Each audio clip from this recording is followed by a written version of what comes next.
بسم اللہ الرحمن الرحیم۔ حضرت موسیٰ علیہ السلام کے زمانے میں اللہ عز و جل سے محبت کرنے والا ایک مجذوب بکریاں چرایا کرتا تھا، بالکل تنہا الگ تھلگ پہاڑوں ویرانوں میں دنیاوی خرافات سے دور رہ کر اللہ تعالیٰ سے محبت کی یک طرفہ باتیں کرتا رہتا تھا۔ اے میرے مالک، تو میرے پاس ہو تو میں تیری خدمت کروں، تیری جوئیں نکالوں، تیرا سر دھوؤں، تیرے سر میں کنگھی کروں، تیرے سر میں تیل لگاؤں، رات کو سوتے وقت تیرے پاؤں دباؤں، تیرے سونے کی جگہ کی صفائی کروں، تیرے کپڑے دھوؤں، تجھے دودھ پیش کروں، اگر تو بیمار ہو تو تیرا غم خوار بنوں، اگر تیرا گھر دیکھ لوں تو صبح و شام میں دودھ اور گھی لے کر تیرے دروازے پر آؤں۔ اے میرے سونے اللہ، بکریوں کو ادھر ادھر پھرانے کا تو محض بہانہ ہے، میں تو تیری تلاش تیری محبت میں مارا مارا پھرتا رہتا ہوں۔ وہ سادہ مزاج چرواہا اسی طرح جو منہ میں آیا بولتا چلا جا رہا تھا۔ حضرت موسیٰ علیہ السلام کا اس کے قریب سے گزر ہوا۔ حضرت موسیٰ علیہ السلام نے جب اس کی یہ باتیں سنی تو آپ نے اس سے پوچھا، تو کس سے مخاطب ہے؟ وہ کہنے لگا، اس سے جس نے مجھے اور تجھے اور اس ساری کائنات کو بنایا۔ حضرت موسیٰ علیہ السلام نے فرمایا، او عقل سے پیدل چرواہے، اللہ عز و جل کو ان چیزوں کی محتاجی کہاں؟ اے جاہل، اس پاک ذات کو ان خدمات کی ضرورت نہیں، تیرے کفر نے دین کے قیمتی لباس کو گدڑی بنا دیا۔ اے بدبخت، خبردار، آئندہ سے ایسی فضول باتیں منہ سے نکالی، اگر تو نے اپنی زبان بند نہ کی تو غیرت حق آتش بن کر کائنات کو جلا ڈالے گی۔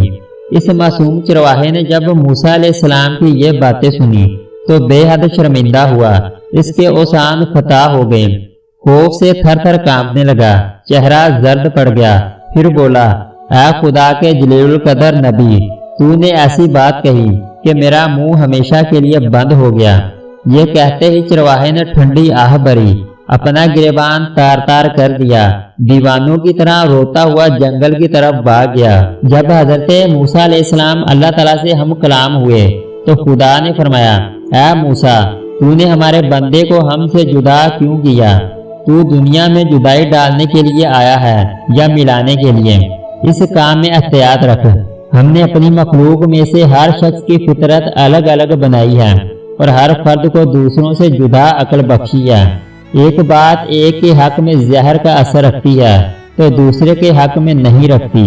جو شخص جس زبان میں بھی ہماری حمد و ثنا کرتا ہے، اس سے ہماری ذات میں کچھ بھی کمی بیشی واقع نہیں ہوتی۔ ہم کسی کے قول و فعل اور ظاہر پر نگاہ نہیں کرتے، ہم تو باطن دیکھتے ہیں۔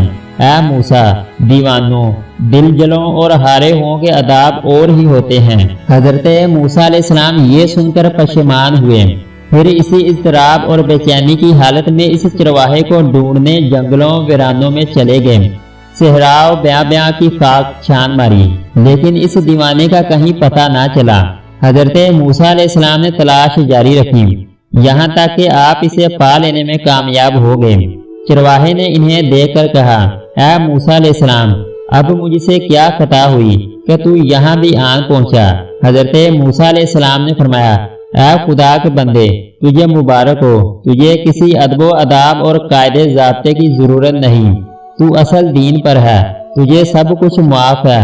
پیغمبر خدا کی یہ باتیں سن کر چرواہے کی آنکھوں میں آنسو بھر آئے اور عرض کرنے لگا، اب میں ان باتوں کے قابل نہیں، میرے دل کا خون ہو چکا، اب تو میری منزل سدرۃ المنتہا سے بھی آگے ہے۔ اس دن سے اب تک میں ہزاروں لاکھوں برس کی راہ طے کر چکا ہوں۔ تو نے میرے اسیب تازی گھوڑے کو ایسی ضرب لگائی کہ ایک ہی جست میں ہفتے آسمان سے بھی آگے نکل گیا، میرا حال اب بیان کے قابل نہیں۔ حضرت موسیٰ علیہ السلام چرواہے کی اس بات پر حیران رہ گئے اور حق تعالیٰ کی حمد و ثنا میں مصروف ہو گئے۔ حق تعالیٰ کی حمد و ثنا بیان کرنے کا طریقہ ہر شخص کی فطرت کے مطابق ہے۔ یاد رکھ اے شخص، تمہارا حال اس چرواہے سے مختلف نہیں، تو ابتدا سے انتہا تک ناقص اور تیرا حال و کال بھی ناقص ہے۔ یہ تو مالک حقیقی غفور الرحیم پر منحصر ہے۔